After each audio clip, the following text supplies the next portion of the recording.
Today we're getting into the latest Tesla news, including further selling out of Tesla's entire lineup, another new battery cell from Tesla, new Tesla paint colors confirmed by Elon Musk, and Cybertruck timeline updates. So let's get into it, and a special thanks to Policygenius for sponsoring this video. First up today, Hertz, after announcing their purchase of 100,000 Tesla Model 3s back in October, has already announced that the Model Y is being added to their fleet. They officially updated their website showing the Model 3 along with the Model Y, which is interestingly a performance model in this photo. It's unclear at this point if they are ordering Model Ys on top of 100,000 Model 3s or if they are splitting those 100,000 orders between the two vehicles now, but either way, this is good news. Especially right now, renting a Tesla is a great way to have a good experience and save a lot on gas, since charging ends up cheaper. Hertz continuing their orders and expanding to another Tesla also shows just how popular these cars are on their platform. It's great for Hertz, customers, and for Tesla, who is getting even more orders with this deal. They are also getting a lot of free advertising, with more people willing to try out a Tesla and truly getting the chance to experience it when they need a rental car. They will probably be taking deliveries for a while, and I think that once they hit 100,000, they probably will just keep ordering. As a small side note, if you live in the LA area, I actually rent my cars out on Turo, and that's linked below if you're interested. Next up today, earlier this week, Tesla held their official delivery event for first Model Ys built at Giga Berlin. The event was well attended and involved a speech from Elon Musk along with those first 30 deliveries. One sad bit of news from that event is that one of the first Model Ys delivered actually already got into an accident. This was the 12th car delivered and has already been rear-ended at a stoplight. Nobody was hurt, but this definitely hurts the soul for the customer who received their exclusive new Model Y out of Tesla's newest factory, only for it to be damaged 2 days later. In any case, Elon Musk talked about a number of things in his speech. First, he thanked everyone there, saying, quote, "Thank you for all your hard work, which has led to this great day. It was amazing to see how excited the customers were to receive their cars. I mean, it was just super good vibes. I think it bodes very well for the future of Giga Berlin Brandenburg." He also reminded everyone there that, quote, "I think it's worth remembering that every car that we make is a step in the direction of a sustainable future. The thing about this factory and the cars that we make is that it gives people hope about the future." He talked a lot about how Tesla's vehicles orders well exceed their production capacity, and this is their biggest challenge going forward as they try to make newer products. One of the most notable things he talked about was a confirmation of what he has mentioned before, and we've seen in leaks that Tesla will be making new paint colors at Giga Berlin. In 2020, Elon Musk tweeted saying, "Giga Berlin will have world's most advanced paint shop with more layers of stunning colors that subtly change with curvature." If you're curious how this affects Tesla's other factories, he followed that up to say, "To be clear, Fremont and Shanghai will also be upgraded over time, but it's hard to retrofit these improvements to an operating paint shop." For now, though, Berlin will be the first, and leaks last year showed Tesla working on 3 new colors: Deep Crimson Multicoat, Abyss Blue Multicoat, and Mercury Silver Metallic. Renders showed an example of what these colors could look like, and Elon Musk's own Model S was spotted prior to this with that deep crimson red color. At this Giga Berlin delivery event, a covered-up Model Y was spotted with this crimson red color. It doesn't look like something Tesla was trying to let people see, but with the car cover you can clearly see through and see the crimson red paint, matching that Model S Tesla has tested with. Not only was this spotted at the event, but Elon Musk responded to say, quote, "With respect to colors and which colors are going to be available from this factory, colors are always a challenge because when you think about colors, you don't only need to manufacture it, but you also need to service it and fix it for 20 years. We got to think, what are we going to put the service team through? We have to be careful with the total number of colors, but we are going to make some special colors here, and it's about more than the color itself, but the layers of paint in order to get the dimensionality. We are going to make a very special red, which probably a lot of people have seen. It's like 13 layers of paint. And we will also have a silver with maybe 8 layers. It's also going to be special, kind of a liquid silver." Those are 2 of the leaked colors, so the only one he didn't particularly mention is Abyss Blue. For the timeline of these colors, Elon said it should be coming on the Model Y in the next few months. Definitely exciting, but since Giga Berlin is so new and scaling is their priority, it may be a little time before we see those. For now, I'm expecting the same 5 colors on the Model Y out of Berlin, but new colors will be very refreshing on Tesla's lineup, so I hope it does happen soon. Before we go any further, I'd like to thank today's sponsor, Policygenius. Policygenius is your one-stop shop to find and buy the insurance you need. If your home and auto policies are up for renewal, Policygenius can help you look for a lower rate by comparing top insurance from Progressive to Allstate and more. Getting started is easy. Click the link in the description below or head to policygenius.com/Ryan Shaw and answer a few questions. Policygenius will show you price estimates for policies that fit your search and help you to understand your options. Their team of licensed experts can look for ways to save you more money, and if you like what they find, they'll switch you to a cheaper rate for free. Policygenius has saved new customers an average of $350 per year on home insurance alone. One of the best parts is that their team works for you and not the insurance companies. You can trust them to offer unbiased help and advocate for you at every step, getting you the proper coverage you need. Even after you've switched, they offer claims support and easy reshopping to find savings when it's time to renew. Click the link in the description below or head to policygenius.com/Ryan Shaw and answer a few questions to get your free home insurance quotes and see how much you could save. Speaking of the Model Y and what Elon Musk said about orders exceeding production, Tesla has once again changed and pushed back their delivery timelines. As an anecdote, my personal Model Y order changed from a June to July estimate to July 14th to September 8th. At the time I ordered, most cars said August, but since I got white interior, my estimate was either May or June. Now that has been pushed back, and this is the experience many customers are having. One reason, unfortunately, could have to do with the change Tesla recently made for FSD. If you order FSD on your car, it'll get delivered faster, so some customers, now adding FSD, might be getting their cars faster, which could be pushing some orders back. Tesla also recently just closed a loophole with this that could occur if you added and then removed FSD. Anytime before you take delivery of your Tesla, you can remove the FSD package, so what many were thinking is that you could simply add FSD, line up your delivery date, and then remove FSD before taking that earlier delivery date. Now, when you click it though, to remove, Tesla says, quote, "Removing full self-driving will delay delivery."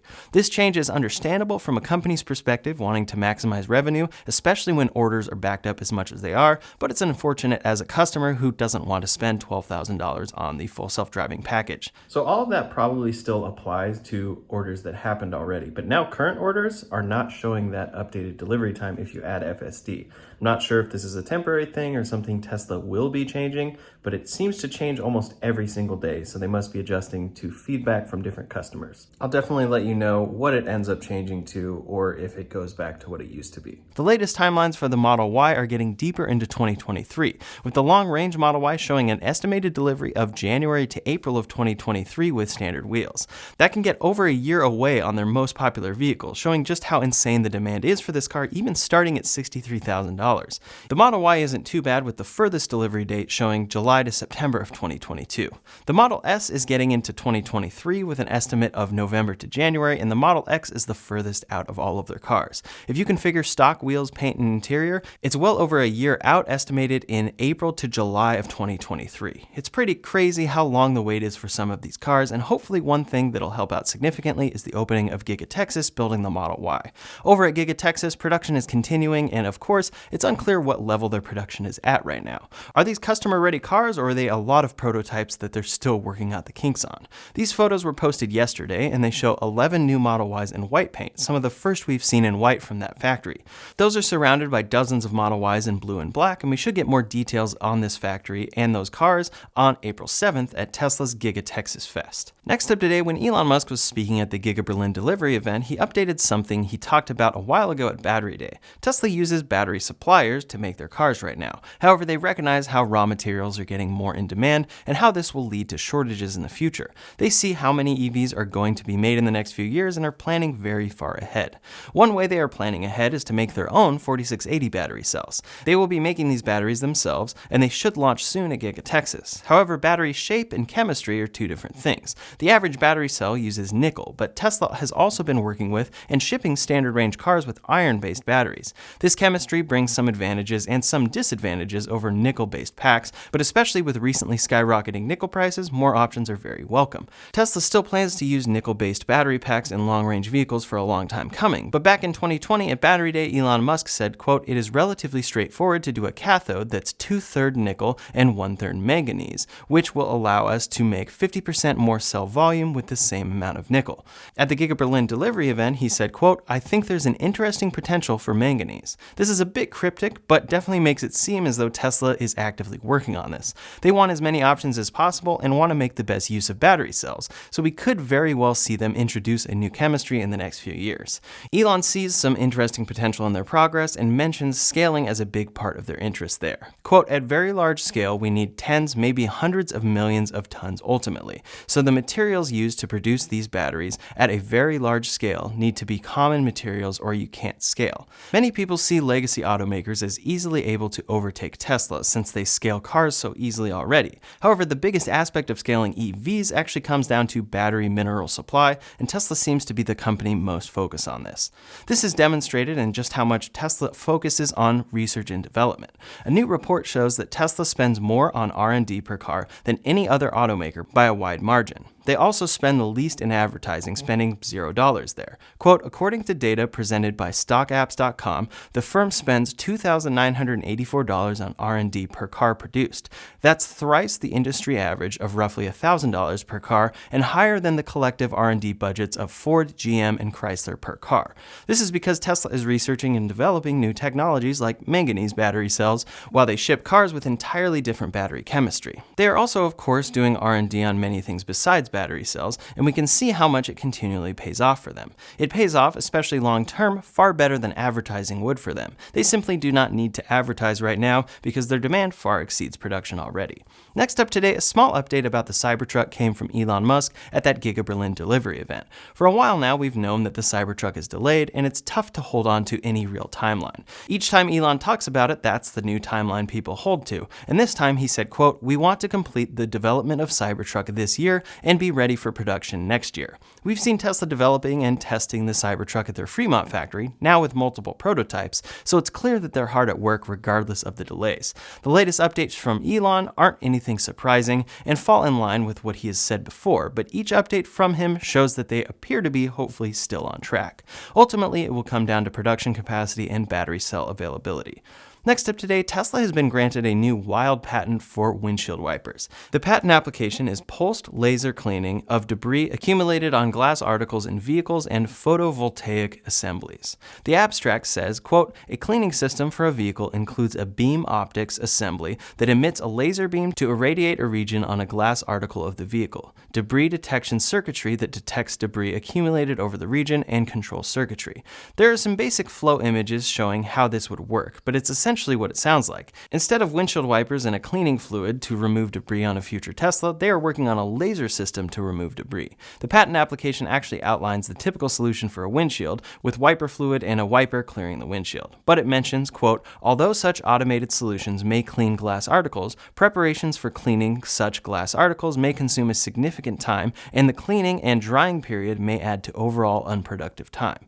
What it sounds like is that if this laser system were to come to be, it would eliminate the need for physical wipers, at least to clean the windshield, and would remove debris immediately after it is detected on the windshield. It sounds like one of those insanely over-engineered things that might end up working less effectively than windshield wiper fluid, but that's what R&D is for. This isn't coming to a Tesla anytime soon or replacing your wiper, but I'm sure Tesla would love to be able to implement this system on the Roadster and Cybertruck. If it works, it does sound like fun and a crazy thing to have on your car, and it could actually be an improvement over a standard wiper cleaning system. Or it could be ridiculous. Time will tell. Last up today, a couple updates about other automakers. Chevy just unveiled more details about their upcoming Equinox EV. In January, they unveiled the Equinox and said Chevrolet will expand its EV lineup in fall 2023 to include the Equinox EV, an affordable, functional, compact SUV that will start at an estimated MSRP of around $30,000 in the US. The Equinox EV, which will be launched with both fleet and retail versions, including LT and RS trims,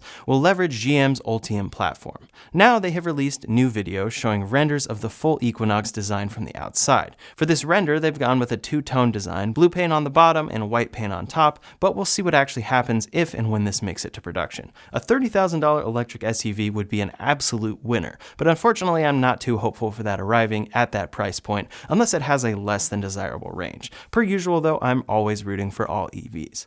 Polestar with their Polestar 2 has begun deliveries in the US of their long-range single-motor configuration. This vehicle offers offers 270 miles of an EPA range and is their least expensive vehicle yet.